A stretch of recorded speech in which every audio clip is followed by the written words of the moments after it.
소망이 무엇일까? 하나님의 뜻이 무엇일까? 하나님의 계획은 어떤 것인가? 왜 이스라엘 백성들을 홍해에서 건지시고 광야를 지나게 하시고 애굽에서 430년 동안 종로로 됐던 노예 생활에서 구원하신 이유가 무엇일까? 한 가정에서 아이를 가졌어요. 그럼 아이를 가지면서 아이에 대한 소망이 있을 거예요. 어떻게 자랐으면 좋겠다.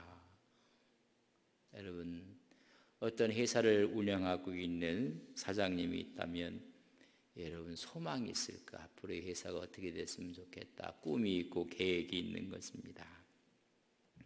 부모들이 자식에게 바라는 것이 소망이 참 건강하게 자랐으면 좋겠다. 사람답게 자랐으면 좋겠다. 또 가진 부모로부터 받은 재능들을 마음껏 발휘했으면 좋겠다. 그래서 뛰어나고 훌륭한 아이로 자랐으면 좋겠다. 그런 것이 부모들의 여러분 소망 아니겠습니까? 제가 여쭤볼게, 그런 소망대로 자랍니까? 참 이게 어려운 이야기. 그럼 하나님의 소망은 무엇일까? 우리를 천국 백성 만들어서 구원받는 백성으로, 그래서 예수님을 이 땅에 보내셔서 우리의 모든 죄를 짊어질 십자가상에 구속의 죽음을 하심으로 말미암아 구원받는 백성을 만드는 것이 하나님의 여러분 소망입니다. 그래서 요한복음 1장 12절에 보면 영접하는 자, 그 이름을 믿는 자들에게는 하나님의 자녀가 되는 권세를 주셨다.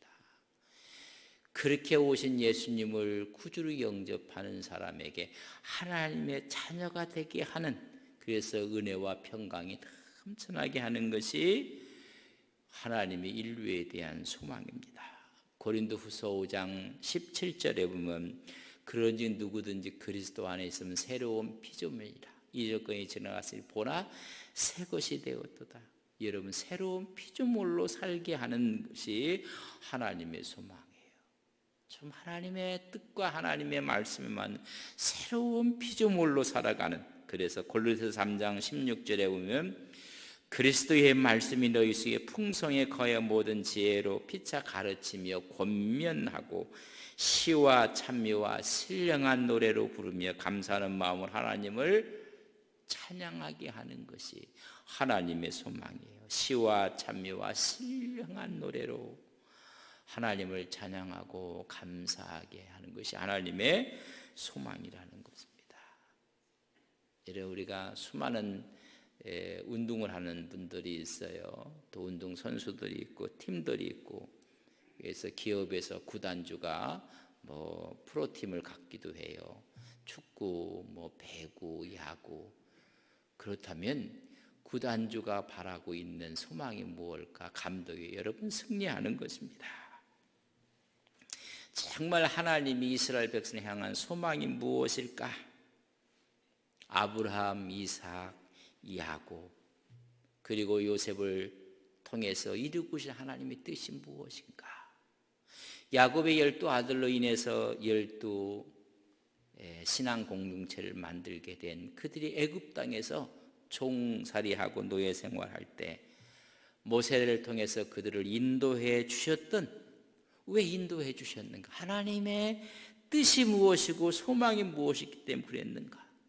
광야에서는 쓴물을 경험하게 하고 공급이 중단된 것을, 떨어진 것을 경험하게 하고, 오히려 물이 없어서 어려운 가운데 아멜렉 앞에서 승리하게 하시고, 어려움이 있을 때 서로가 나누어서 일을 하게 하신 이유는 무엇일까? 하나님의 여러분 애절한 소망이 있다는 거예요.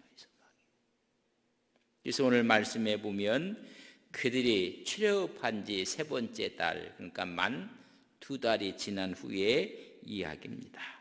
그들은 1월 15일 날 출애굽했어요. 그리고 나서 3월 15일 날 2달이 되었을 때 하나님께서 드디어 모세를 불러서 하나님의 소망을 이야기해요.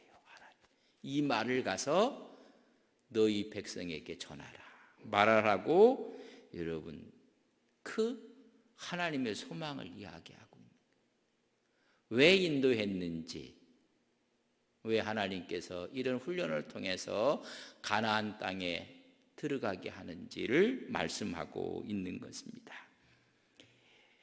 오늘 본문 2절에 보면 그들이 니비딤을 떠나 시내 강에 이르러 그 광에 장막을 치되 이스라엘이 거기 산 앞에 장막을 쳤을 때 하나님께서 모세를 불러요. 어디로 불러면 산 위로 불러요. 3절 말씀에 보면 이렇게 기록되어 있습니다. 모세가 하나님 앞에 올라가니 여호와께서 산에서 그를 불러 말씀하시되, 하나님께서 말씀하시면 너와 이같이 애굽의 집에 말하고 이스라엘 자손에게 내 소망을 가서 좀 이야기하라. 내가 왜 인도했으며 왜 여기까지 너희들을 보호하고 앞으로 할 모든 일에 대해서 이스라엘에게 말하라고 이야기를 해주고, 그러니까 하나님의 소망을 좀 계획과 뜻을 이야기하라는 거예요. 아브라함부터 시작했던 이스라엘의 그 출발부터 오늘 여기까지 오게 된 그 이유가 무엇인지, 왜 내가 모세를 통해서 가나안 땅으로 인도하게 하는지, 그래서 산에서 불러서 여호수아가 모세에게 이야기를 하면서 이 말을 하나님의 백성 이스라엘에게 말하라, 하나님의 소망을 말하라고 이야기를 합니다. 4절에 보면 이야기하는 것이 뭐냐면 내가 애굽 사람이 어떻게 행하였는지를 말하라는 거예요. 내가 어떻게 독수리 날개로 너희를 인도했는지를 말하는 거예요. 내게로 어떻게 인도했는지, 그리고 이 모든 것을 내가 다 보았던 것들 말하라는 거예요. 그렇게 말하라고 5절과 6절에 보면 이제는 내가 너를 어떻게 좀 이런 사람이 됐으면 좋겠다, 이렇게 됐으면 좋겠다고 소망을 이야기하고 있는 모습을 봅니다. 그 소망이 뭐냐면 세계가 다 내게 속하였나니 너희가 내 말을 잘 듣고 내 언약을 지키면 너희는 모든 민족 중에 내 소유가 되겠고, 하나님의 소망은 너희들이 내 소유가 되고 너희가 내게 되어 제사장 나라가 되며 거룩한 백성이 되리라. 만약에 그렇게 지킨다면 이렇게 될 건 내가 이게 소망하는 것이다. 너는 이 말을 이스라엘 자손에게 뭐 어떻게 하라고요? 전하라, 말하라. 이 하나님의 뜻 계획이 무엇인지를, 뭐 부자가 되고 땅을 사고 그거 얘기하는 게 아니라 참 하나님이 원하는 것이 무엇인지, 이것은 새로운 가치관을 이야기하는 것이고 새로운 시대를 이야기해 주는 것을 우리가 보게 되는 것입니다. 내 말을 잘 듣고 내 언약을 지켜라. 그게 소망이다. 그러니까 이스라엘 백성들은 지금도 여기 하나 탁 뒤집어 쓰고 통곡의 벽 앞에 가면 붙잡고 키파라는 거 하나 탁 그렇게 지금도 기도하고 있고 하나님 말씀을 외우고, 여러분 토라 모세오경 전체를 다 외워버리는 거예요. 전체를 외우고 그 말씀을 잘 듣고 그 말씀을 지키고 그들의 하나님의 말씀에 대한 사랑이, 그걸 지키라. 그리하면 너는 내 소유가 될 것이니라. 이러면 하나님의 가장 소중한 보물처럼 너희를 그렇게 여겨주시고 그렇게 쓰신다는 거예요. 유대인들은 세계에서 그렇게 인구가 많지 않아요. 정치, 경제, 사회, 또 특별히 금융 분야, 이런 지금 잘 우리가 쓰고 있는 여러 가지 보험 이런 것들이 전부 다 개혁하고 위반한 것들이 여러분 유대인들이 한 거예요. 전부 다. 그뿐이겠습니까? 언론 전체를 다 갖고 있고 통신, 하나님이 특별하게 이렇게 쓰신다는 걸 이야기해 주고 있습니다. 하나님의 소망은 그런 소망을 갖고 있어요. 여러분, 우리가 자녀에 대한 소망도 그리고 회사에 들어갔을 때도 자기의 꿈이 있고, 근데 그 꿈이 좌절될 때 엄청난 아픔과 고통을 느끼게 되는 거 아니겠습니까?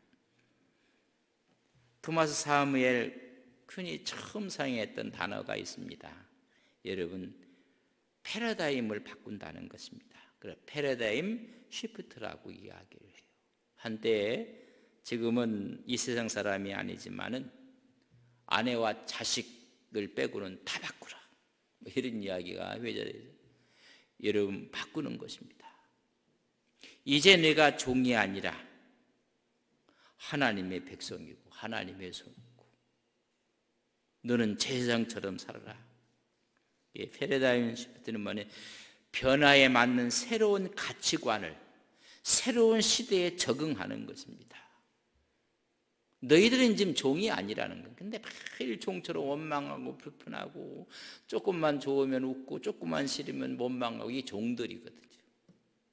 사장은요, 어려우면 이걸로서 더 고심하고 앞으로 나가려고 하고 이러는 거예요.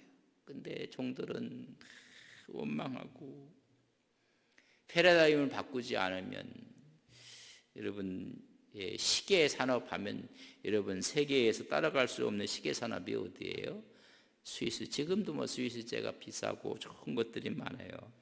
1968년까지, 1970년 전까지는 세계의 시계 산업의 매출의 65%를 차지했어요. 65%. 전 세계. 이 공룡처럼 스위스의 이 벽을 넘을 수가 없게 되었습니다. 근데 이 패러다임을 바꾸지 않아서 그 후 80년대, 79년, 80, 81년 요 3년 동안 여러분, 와르르 무너지게 됩니다. 1600개의 여러분 시계 산업을 했던 회사들이 그 중에 1000개가 도산을 돼버리고 말아요. 거기에 종사했던 정말 기술자들이 6만 2천 명 가운데 5만 명이 실직을 해요. 스위스는 조그만 나라입니다. 그렇게 된 이유가 있어요. 혁신적인 아이디어를 제공을 하게 됩니다. 시계 속에 기어도 없고 스프링도 없고 베어링도 없고 아무것도 없는데 배터리로 가는 시계를, 아이디어를 내게 됩니다. 혁신적인 아이디어를 냈는데, 이 아이디어를 낸 사람이 이게 스위스 사람이에요. 79년 혁신적인 아이디어를 냈습니다. 세계 시계 전체 대회에 출품을 한 것이 이 아이디어가 스위스 사람에 의해서 냈습니다. 그런데 스위스의 시계를 만드는데 오히려 그것을 거절해요. 이 새 아이디어를 탁 손에 잡은 사람이 누구냐면 여러분, 일본 사람이에요. 그래서 세이코 시계가 나오는 거예요. 즉시 그냥 일본에서 계약을 하게 됩니다. 시계에 만드는 모든 축은 스위스에서 일본으로 확 넘어갔습니다. 여러분, 전자시계가 나온 거예요. 산업을 주도해서 그때까지 일본이 갖고 있었던 시계 산업은 전체의 1%가 제한됐어요. 1%가. 이 기술을, 새로운 패러다임을 바꾸면서 세계 점유율이 1%가 40%로 고성장을 해요. 여러분, 사진 찍을 때 매 필름만 갖고 찍을 줄 알았는데 배터리 칩이 나오면서 필름 산업은 끝나고, 워크맨 갖고 싶어 하고 소니, 이제는요 끝났어요. 다 디지털화하고 삼성이 지금 세계를 선도하고 있게 되는 것입니다. 사진기도 디지털 카메라를 다 바꾸고 새로운 패러다임이 오는 거예요. 이들은 이제까지 종살이하고 피집에 했고 원망하고 불평하고 했던 너희들 이제는 새로운 모습으로 살라고 내가 인도했다는 것을 지금 말씀해 주고, 새로운 가치관, 새로운 시대, 너희들은 이제 노예가 아니다. 너희들은 바로의 종이 아니다. 하나님의 사람이다. 하나님의 사람으로 그 가치관을 갖고 하나님의 백성을 갖고 완전히 바꾸는 거예요. 우리 예수 믿으면 누구든지 그리스도 안에 있으면 새로운 피조물이라.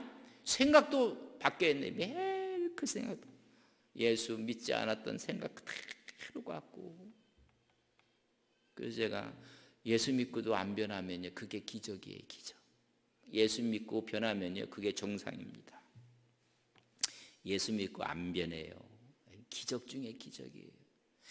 안 변해서 이스라엘 백성이 광야에서 다 죽은 거예요. 다 죽어요. 여러분, 변화를 이야기하면서 정말 변화 싫어하는 게 여러분 교회가 갖고 있는 하나의 맹점이에요. 우리도 마찬가지라는 이야기입니다. 신앙의 패러다임을 새롭게 해라는 거예요. 새롭게. 새로운 변화를 추구하는 것입니다. 이제는 애굽의 바로의 그늘이 아니라 하나님의 영역으로, 에서의 길이 아니라 야곱의 길이라는 새로운 신앙의 패러다임을 바꿔야 돼요.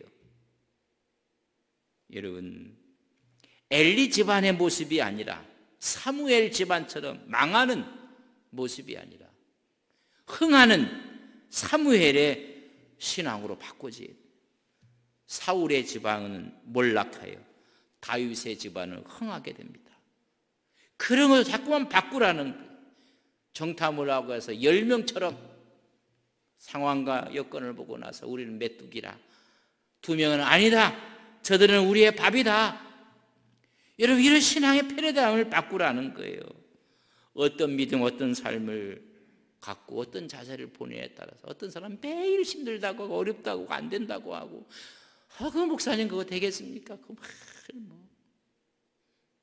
하나님을 안 보는 거예요. 하나님을. 이거 지금 바꾸라고 이야기해요. 하나님을 보는 건 가능합니다.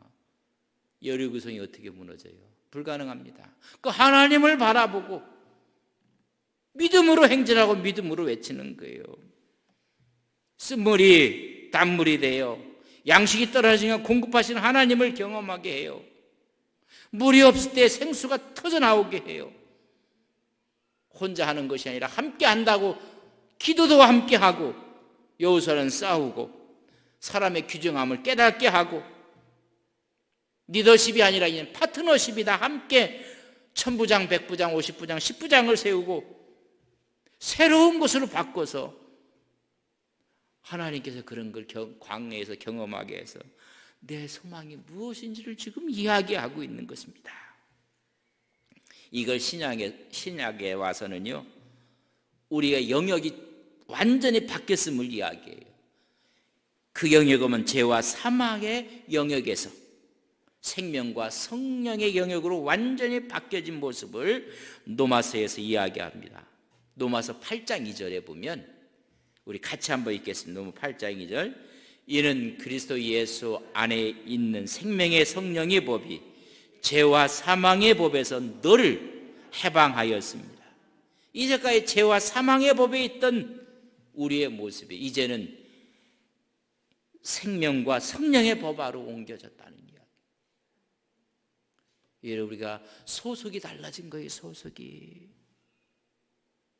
근데 소속이 달라졌는데 막 소속 같은 것만 자꾸만 하는 거예요. 사탄의 노예 속의 죄의 종이 아니라 하나님의 영역 안에서 하나님의 자녀가 됐음을 지금 이야기해 주고 있는 것입니다. 여러분, 이게 바뀌지 않으면요, 3대째 예수 믿어도 20년, 30년 믿어도 오히려 더 여러분 잘못된 신앙으로 여러분 더 딱딱해지고 그렇게 될 수밖에 없어요. 우리가 바뀌는데 이런 신앙의 패러다임을 바꾸는데 세 가지 증거를 우리에게 이야기하는 곳이 있습니다. 요한일서 5장 8절에 보면 성령과 물과 피라 이에 또 합하여 하나. 우리를 증거하시는 그 부분이 여러분 피와 물과 성령이라는 거예요. 패러다임이 어떻게 바뀌느냐면 여러분 보세요. 성막을 탁 문을 들어오면 뭐가 있어요? 여러분 번제단이 있어요. 번제단에서 누가 죽어요? 양이 죽어요. 여러분 신학적인 의미는 누가 죽어요? 우리 주님이 죽어요. 양에게 모든 죄가 다 전가돼요. 내 죄가 양에게 다 전가돼요. 그래서 그 양이 내 대신 죽어요. 신약에서는 내 모든 죄 때문에 그 죄를 다 짊어지시고 누가 죽으셨어요? 우리 주님이 십자가에서 죽으셨어요. 그래서 우리는 구원받았어요. 제사함 받았어요. 이제부터는 죄를 거절하며 살아요. 이게 끝이 아니라 두 번째는 물의 증거예요. 그 다음에 들어간 물두멍이 있어요. 여러분 물두멍은 누가 씻어요? 내가 씻는 거예요. 여러분 거기서 누가 죽는 거예요? 이제는 내가 죽는 거예요. 이런 신앙의 패러다임이 더 점진적으로 바뀌어져야 되는데 여러분 출애굽기 12장에서는 6월절 날 누가 죽었어요? 우리 대신 양이 죽어서 문설주와 임방에 피를 발랐어요. 13장에 가면 홍해를 건너오는 것을 홍해 사건이라고 했어요. 내가 죽어야 되는데 그래서 애굽의 군사는 다 죽어요. 여러분 이 물이라는 것은 홍해 사건은 이제는 내가 사는 것이 아니라 주님이 사시는 거예요. 내가 죽는 거예요. 내 못된 자아가 죽고 내가 죽는 거예요. 그래서 내 안에 누가 산다고 고백하는 거예요? 그리스도가 살았네. 그래서 갈라디아 2장 20절 내가 그리스도와 함께 십자가 못 박혀 죽었나니 그런즉 이제는 내가 사는 것이 아니요 여러분 오직 내 안에 그리스도께서 사시는 것이다. 이제 내가 죽지 않고 사는 이유가 있어요. 여러분 이 죽지 않고 사는 이유가 무엇인지를 깨달아야 돼요. 내가 육체 가운데 사는 것은 나를 사랑하사 나를 위하여 자기 자신을 버리신 하나님의 아들을 믿는 믿음 안에서 사는 거예요. 구원받았으면 이제 믿음으로 사셔야 돼요. 그 모습이 믿음의 모습으로 그 믿음으로 산다는 것은 주인이 내가 아니라 하나님이 주인 되어 산다는 거. 그게 믿음으로 사는 거예요. 하나님이 힘 주셔야 이거 할 수 있습니다. 하나님 가능합니다. 오늘도 직장에 갑니다. 하나님께서 나를 인도하여 주십시오. 이런 믿음으로 하는 거예요. 구원받은 것이 끝난 게 아니라 믿음으로 살아요. 세 번째는 성령의 증거가 있는데 내 안에 주의 영이 들어와서 하나님의 모습으로 하나님의 대사로 살아가는 것입니다. 여러분 그게 뭐예요? 성소와 지성소예요. 패러다임이 여러분 저 뜰에서 와갖고 이제는 번제단에서 우리 주님이 돌아가셨어요. 그 대신 우리가 구원받았어요. 그 다음에 물두멍에서 누가 죽어요?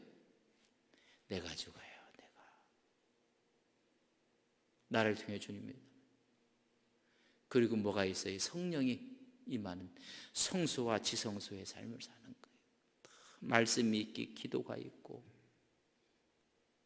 성령의 조명이 있고 그래서 지성소에 있는 하나님의 스피릿으로 살아가는 그런 변화가 그래서 너희는 내 소유가 되고 거룩한 백성이 되고 너희들이 제사장이 되라고 이야기해주고 있는 모습을 우리가 볼 수가 있는 것입니다. 여러분 구원은 끝이 아니에요. 여러분 시작이에요. 부모들이 사랑을 해서 결혼해서 아이를 출산했어요. 여러분 출산하는 게 끝입니까? 여러분 좀 잘 키우고 그것처럼 패러다임은 자꾸만 바뀌어지는 거예요. 구원은 출발점인 것입니다. 구원받은 백성들이 하나님께 자꾸만 하나님이 기뻐하시는 것으로 여러분 우리 코드를 맞춰 나가는 거예요. 여러분 아이가 처음에 집안에 태어나면 모든 것을 아이한테 다 맞춰줘요. 다 맞춰줘. 그러나 자라고 나서는 거기에 맞춰주면요 아이가 사람 노릇을 못해요. 원칙이 주어지고 그리고 거기에 나름대로 규율이 주어지고 그러니까 학교 가면 학교에 여러분 학칙이 있는 거예요. 거기 주어지는 거예요. 주어져. 이렇게 참 인생이 살아가면서 처음에는 하나님이 다 나한테 맞춰줘요. 다 나한테 맞춰줘. 그러나 어느 정도 성장해서 하나님께서 쓰시고자 하면 이제는 너는 나한테 맞추라고 해요. 내가 이걸 좋아하고 이걸 싫어하고 내가 이것을 기뻐하고 그걸 그래서 주님께서 이해합니다. 내가 거룩하니 너희도 거룩해라. 그렇게 이야기하면서 신약에서는 베드로후서 1장 4절에 보면 이로써 보배롭고 즉 큰 약속을 우리에게 주신 이 약속으로 말미암아 너희가 정욕 때문에 세상에 썩어질 것을 피하여 신성한 성품에 참여하는 자 되게 하려 하셨느니라. 뭐에? 신의 성품에 신성한 성품에 참여하도록 하신다는 거예요.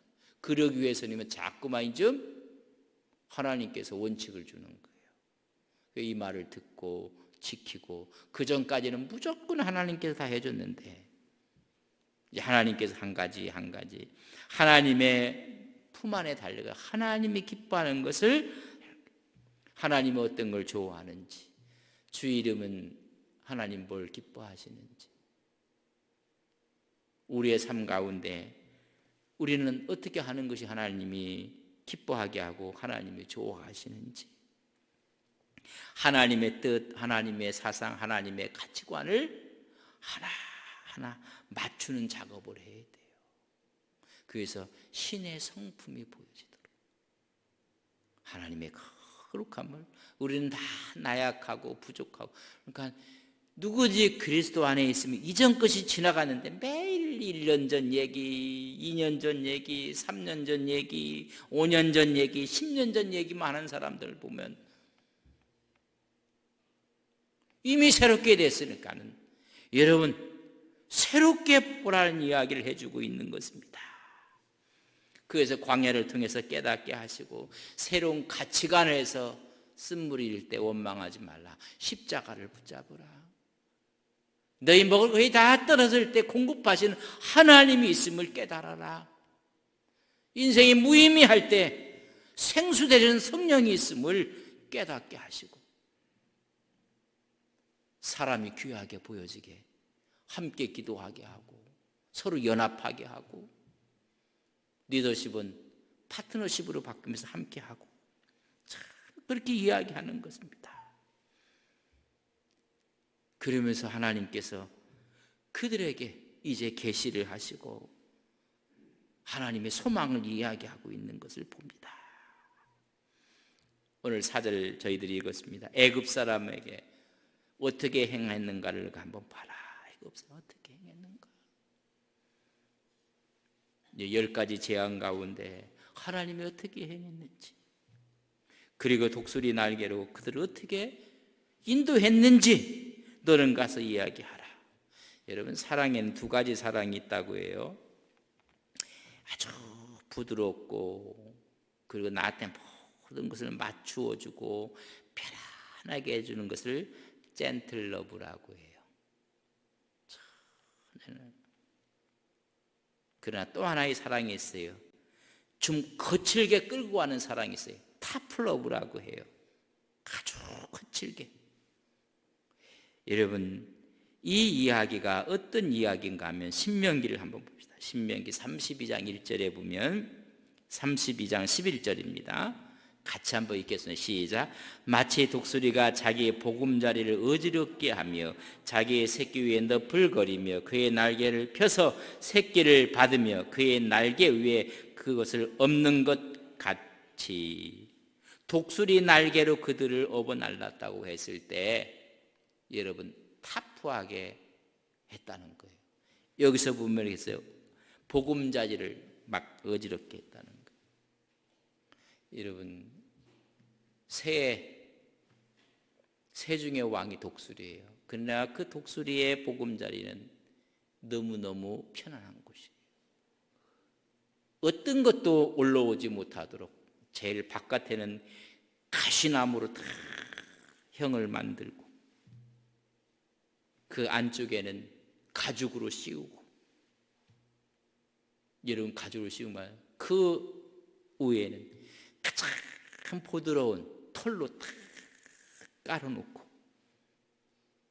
여러분 거기서 자랐던 독수리가 어미가 물어다주는 수많은 음식을 받아먹고 너무너무 안전하고 편안하고 아늑하고, 어느 정도가 되면 어미가 어지럽게 한다는 이야기는 그렇게 부드러웠던 털들을 다 치운다는 거예요.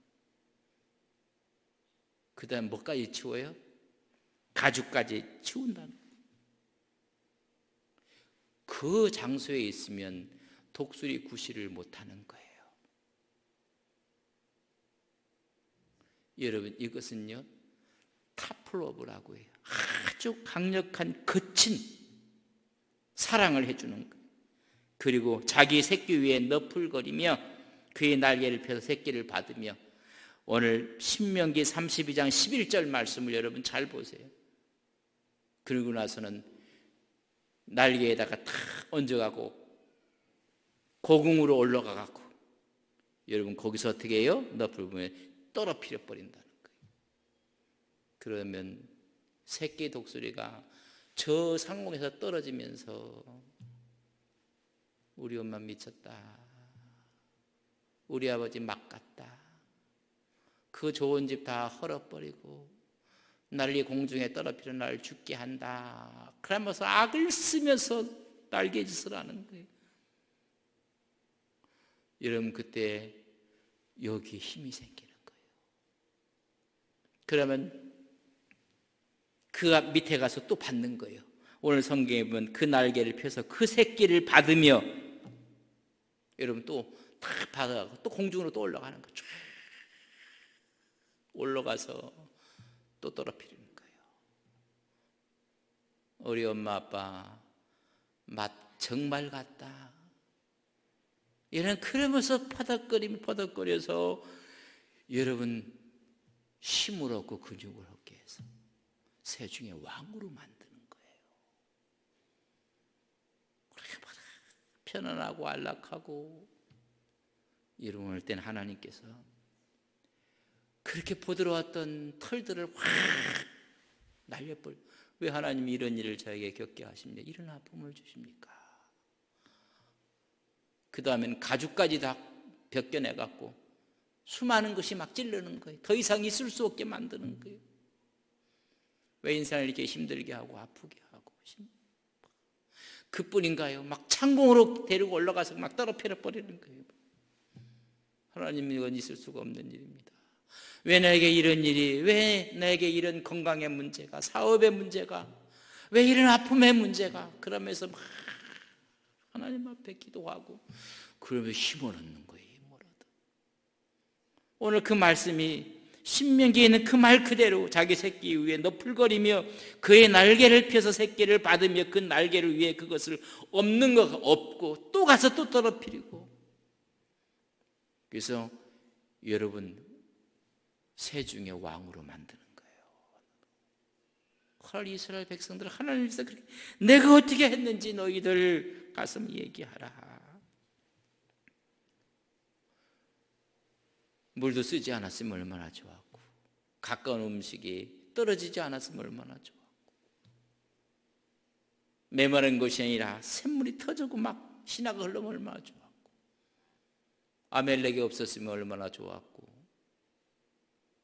송사가 없으면 얼마나 좋았을까? 아니에요. 하나님은 더 큰 것을 이루기 위해서 이것을 좀 거칠은 사랑으로 대해주는 거예요.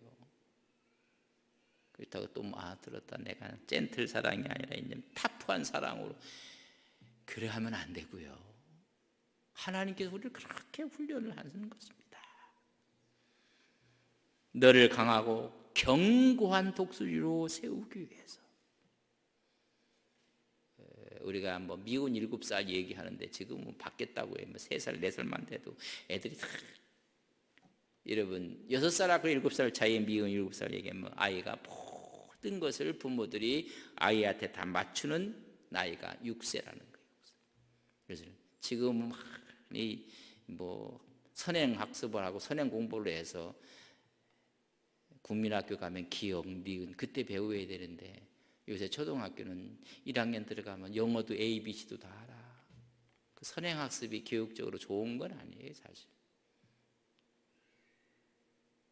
근데 6살이 될 때까지 모든 걸 맞춰줘. 7살이 되면서 자의식이 생겨. 이제 부모들이 하나하나 규율을 주는 거. 이러면 안 된다. 이렇게 해서는 안 된다. 그러니까 미워지고. 근데 그 아이에게 젠틀 러브만 주면 그 아이는 여러분 망치는 거예요. 이거 하면 안 돼. 이것도 안 돼. 이건 이렇게 해야 돼. 여러분 자꾸 그렇게 하는 거예요. 하나님의 사랑의 극치는 무조건적인 사랑이 아니라 이제 지키면 이런 쌍무관계가 되는 거예요. 그러면 내가 너를 제사장으로 삼아줄 것이고 내 소유로 삼을 것이고 내 백성 이렇게 하면 쌍무관계된 여러분 그래서 성장할수록 이젠 하나님과 대등한 관계에서 언약적인 관계로 바뀌는 거예요. 이런 무조건 다 베푸는 것은 성장하기 전까지 이만큼 성장. 그래서 출애굽기 34장 14절에 보면 너는 다른 신에게 절하지 말라. 여호와는 질투라 이름하는 무슨 하나님이라고요? 질투하시는 하나님이라는 거예요. 쌍무적인 관계에서 하나님만 사랑하게 해서 하나님의 백성으로 만들고 하나님의 소유로 만들고 하나님의 대행자 여러분 대제사장으로 만들기 위해서 그렇게 하신다는 것입니다. 그래서 언약적인 관계가 오면 오늘 5절과 6절 보면 세계가 다 내게 속하였나니 너희가 내 말을 잘 듣고 내 언약을 지키면 여러분 쌍무적인 언약의 관계가 되는 거예요. 여러분 진정한 사랑은 아가페를 뛰어넘어 에로스적인 사랑이에요. 이제 내 언약을 지키면 내가 이제까지 무조건 다 사랑해줬고 10가지 재앙이 올 때도 너희들이 사는 곳에서는 빛이 있었고